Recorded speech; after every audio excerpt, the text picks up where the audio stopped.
Hey everybody, today is Friday, November 13th, 2020, and we just got a note that Friday fax number 363 has dropped. It is entitled 1.1 is getting close. So let's do a quick review of that before we get started. Hit that like and subscribe, ring that notification bell so you get a notification every time I post that video. If you have a question about any of these videos that I do, leave me a comment down in the comment section. With that, let's get right to it. All right, Friday fax number 363, 1.1 is getting close from Coverex, Clonin, and V45. Coverex says, I have been tracking the amount of tasks and forum bugs to finish 1.1 since the 1.0 release. This allowed me to get a quantifiable feedback on whether or not we were actually keeping the time frame of 1.1 reasonable or digging too deep and expanding the scope. That's pretty good, right? I guess there's forum bugs, that's us, and then the tasks to close them, and that looks like a pretty great graph. If we extrapolate, the 1.1 experimental should be ready next week. I never thought about it. I was always I was always quick as a streamer and as a YouTuber to grab the latest version of Factorio 1.1, but I did not think about whether post 1.1 I would actually go grab it. Interesting, or post 1.0 rather. All right, I'm going to have to think about that. I think I will, but at least there is a decision point. Pre 1.0, I would recommend everybody just go grab it because you're going to be missing out, and it was one of the most stable games I'd ever played. But I wonder if that should change after 1.0. I have to think about that. New merch from Clonin. Of course it's Clonin. Okay. 1.0 t-shirt and Woo bag. Celebrate and commemorate the launch of 1.0. We wanted to produce a special limited edition t-shirt. Limited edition? Supply and demand, baby. For a few reasons, our supply was not ready in time for the launch in August, but we are ready now. That looks slick. And, oh, look, a little bag with the Whoop thing on it. You know what I want? I'm going to go find it actually right now. Here's what I want. You ready? I want that dark green shirt. You ready? With that yellow inserter. That's the jam.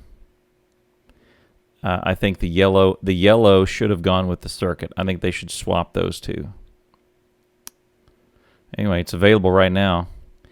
I got my Factorio shirt on, and not on, but I've got my Factorio shirt, and it is it's baby soft. Can recommend.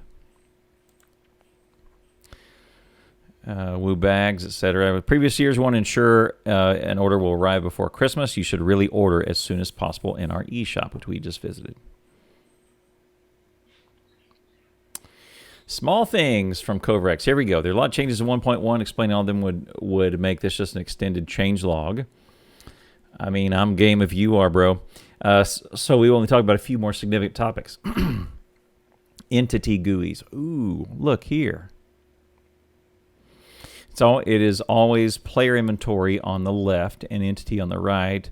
The entity preview has a unified and large space now. Oh, look at there. There is a status of the entity with an LED. Oh, look at there, a status. Neato. Oh, and then what it has in an override stack size, that's pretty big. The entity was already showing its status in the tooltip, but went basically unnoticed by everyone.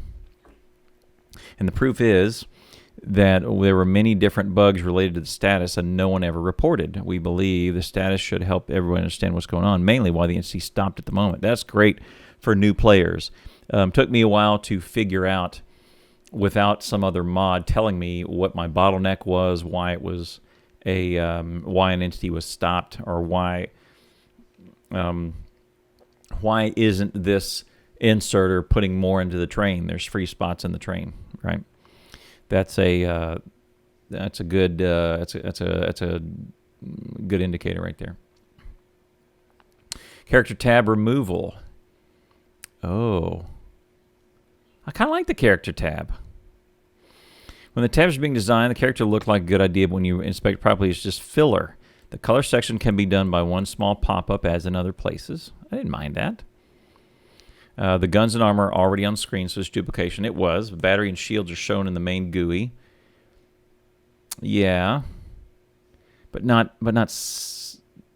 I guess you have to get hit to see that the shields are down.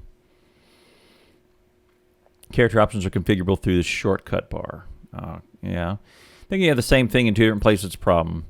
The player is required to make a mental link between these two and realize that these are the same, so deduplication is a must. So the character tab is removed. All right. I think once it's there, I think it's fine. I didn't mind it so much. Let's level with just the crafting and logistics tabs. Oh, based on my experience, that the crafting tabs feels very uncomfortable. Switching the crafting category with the tabs is something that we can do very frequently. And having to focus on which kind of tab is needed just presses to break the flow. I always liked the flat GUI model that we had before and didn't want to reject the tabs just because something was different. When I had the unpleasant experience playing with tabs, I can fairly discard them as the default option. Hey, long story flat, the character GUI is the flat style of the character GUI, which is already an option 1.0, is now the default. Okay. I'm good with that. I still want the option to break these mini groups and these groups and these subgroups, though, in a big crafting menu. I need that for speedrunning. But that's all right. Alert arrows. Oh, looky here. This is needed. The only alert that we had here. This is not bad. Hopefully it's optional. When you hover the alert icon, game shows the alert icon on the related screen positions, or if they're off screen, it shows the arrows on the edge of the screen pointing in the right direction. That's handy. Hovering over them produces them. That's good. This is an example of a feature that I just had to do, because once I realized a feature could be there, I was almost trying to use it and was annoyed by the fact that it wasn't there. Look at there. This is our buddy Kovarex, who went from being burned out and ready to bail on the company to now there's a feature that he had to do. I was thinking about that today, actually. This actually happened a lot, makes playing other games much more frustrating, as I have no way of to add the things I'm missing there.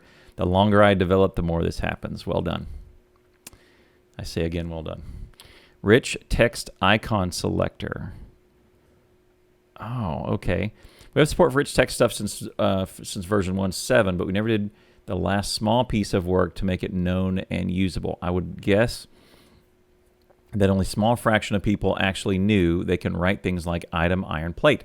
I have a top 10 video linked in the description below where you can go figure out how to do that. I did know that. I have some of the most beautiful train station names.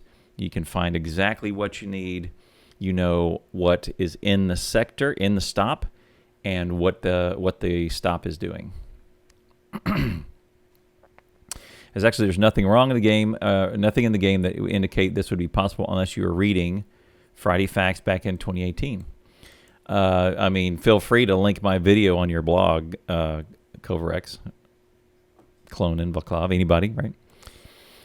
Even if you know about it, you need to know the internal item names to be able to use it. So yes, you do. That's one of my tips, is you have to hit the debug option and have show tooltips, show debug info in tooltips, and you hover over it to go know the names. You can go find them in game. It's a little convoluted to get there, so that's right. But if we can select them, that's even quicker. That's neato. It is present in every relevant text field, including the one in Save Game GUI, but doesn't support all the functionality that the rich supports, like the changing the font color, or using some obscure sprites, as we don't advertise this usage too much and can make the GUI look too inconsistent. Neato. That is going to save me a lot of time to go through here and find an icon on a drop-down for my train stop names. New recipe notifications. This is useful mainly for new players on position of the new recipes in their brains. Good idea. This is a great idea. Command helps you when they're playing with a new or big mod. Yes, this is a great idea. Notifications that are being cleared by hovering as expected. They can be turn off options completely. This is really well done. I like this a lot. This should be on by default and turned off with new players. Sorry, on by default. Veteran players should turn that off. Unless you're doing them on. Belt building inline.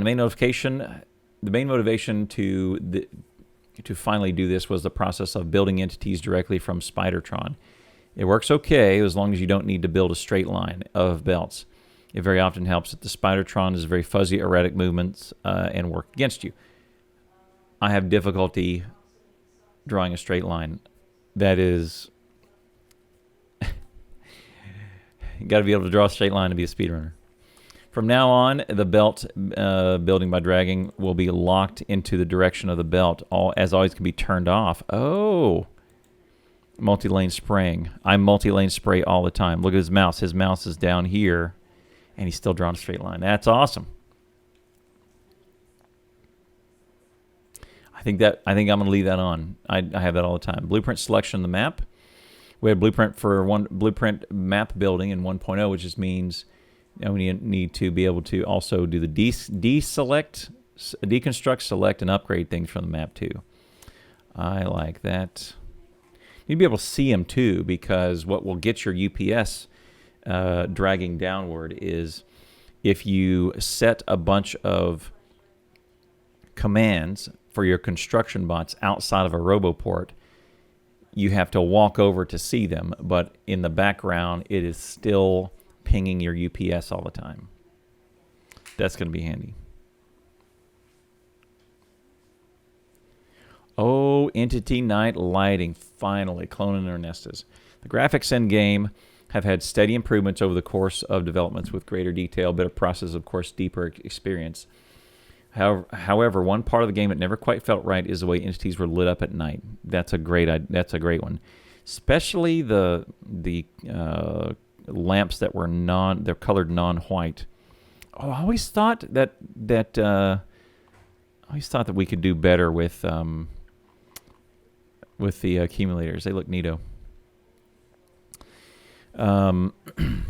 This means that the effect was more like a spotlight shining down rather than an entity emitting the light. Right. However, some recent technology additions from Posilla Hero, we have been able to set individual animations and specific sprite sheets of an entity to be drawn as a light source. Which what this means is that instead of entities emitting light only as a circle around them, we can make their nighttime lighting much more precise and beautiful. Well, I like that. It may delay the onset of those night vision goggles too. Oh, look, the train. Train is lighting things up. I like that light. I always notice that light on the tip. It's very, very faint. Also, the train signal too. Thankfully, we always had quite a lot of light masks rendered out for our entities already, such that the centrifuge green glow, but didn't require anything other than Lua changes to make it work. Great. Some of the entities leaded were new light masks, such as car and locomotive. Ernestus was able to render out of the original models without too much trouble. Good job, Ernestus. I think now you almost be wishing that the night lasts longer just so you can enjoy the warm, cozy glow of your furnaces for a few minutes more. Wrong.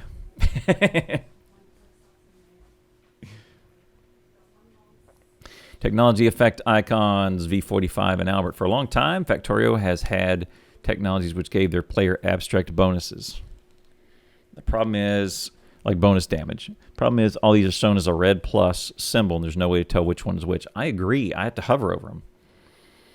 Ooh, look at the... Yes. To make it clear which technology does, we create a set of icons. Constants represent the type of effect. They get combined with the ones they influence. Boom. Well done. That's what we want right there. That is way more clear.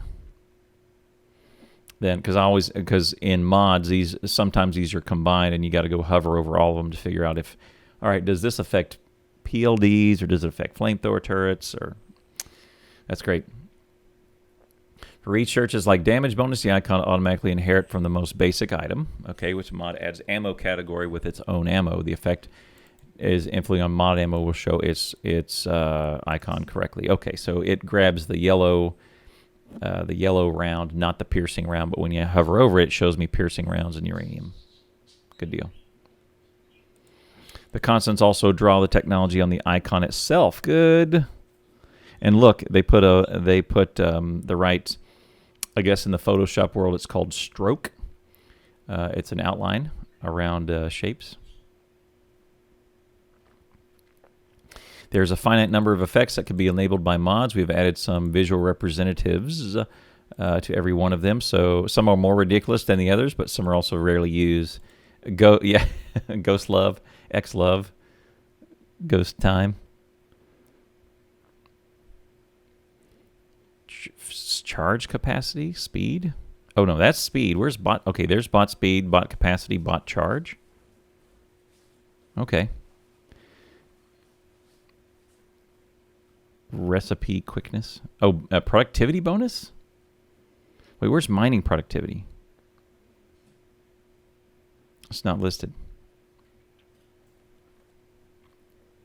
That's one I want to see because you should have mining productivity. That would tell me if it was like a miner and this or a miner and that timer. Interesting. Oh, that's braking speed. Okay, that is running speed and braking speed. Okay. Yeah, I guess I can. If I can guess them, that means they're right on track. Having never seen these before. Picking speed, right? Welcome to the Team Steelix. Technology icons. Oh, look. We're planning to revisit all technology icons for a while now, but we have had only time to fix the most obvious problems. As a result, technology icons were worked out in batches over time, and a lot of them look obsolete or inconsistent. V45 says the technology effect and their icons demand some technology icons change as some iconography they use no longer fitting. So we'll take the opportunity to revisit all of them. That looks neato. The first versions of 1.1 will save a few icons updated, but even the old ones will be given color adjustments, similar to what happened with game sprites in version 18. Mishaps which will break mods. During 1.1 stabilization, we'll be only updating the images of the sprites, which won't break anything.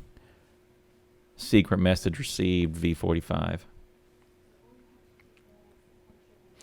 Finally, breaking things, says Cloning. With March progress of ongoing development, here comes the point where we have to cut support for older save games. Sorry, kill your babies. You gotta let go. You gotta let go if you're gonna be a speedrunner. Speedrunning taught me that, to let go of those old builds, old habits, old saves. If you want to preserve some of the save games, you'll need to load them into 1.0, which can load 1.6 and 1.7 and resave them. Yeah, do it now. They're serious. We are also taking the opportunity to remove some old clutter from the code, things like old campaign, plane, and computer icons, unused old wreckage entities, and so on. This will likely not impact a typical player, but will break some scenarios and mods that were using these things.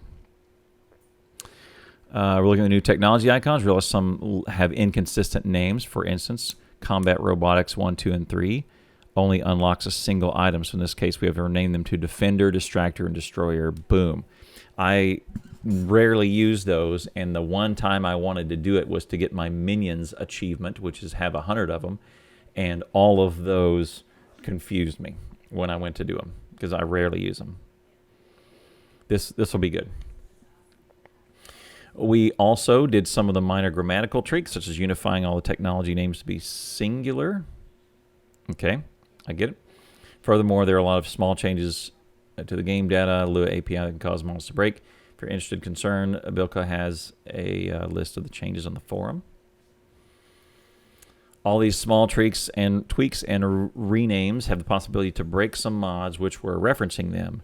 It is just the nature of the way the game works. We hope, though, that 1.0 will otherwise be smooth for modders, and we don't plan to introduce much content during the experimental period. Neato. Look forward to hearing your thoughts. As always, you can share them with the usual places, forums, Reddit, or subscribe by email.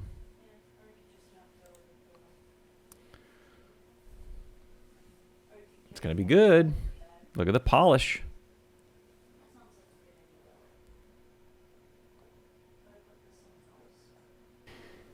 All right, there you go. Factorio 363 is in the books. It looks like 1.1 is going to be pretty great. I guess it drops next week. We'll see. We'll be streaming some of that.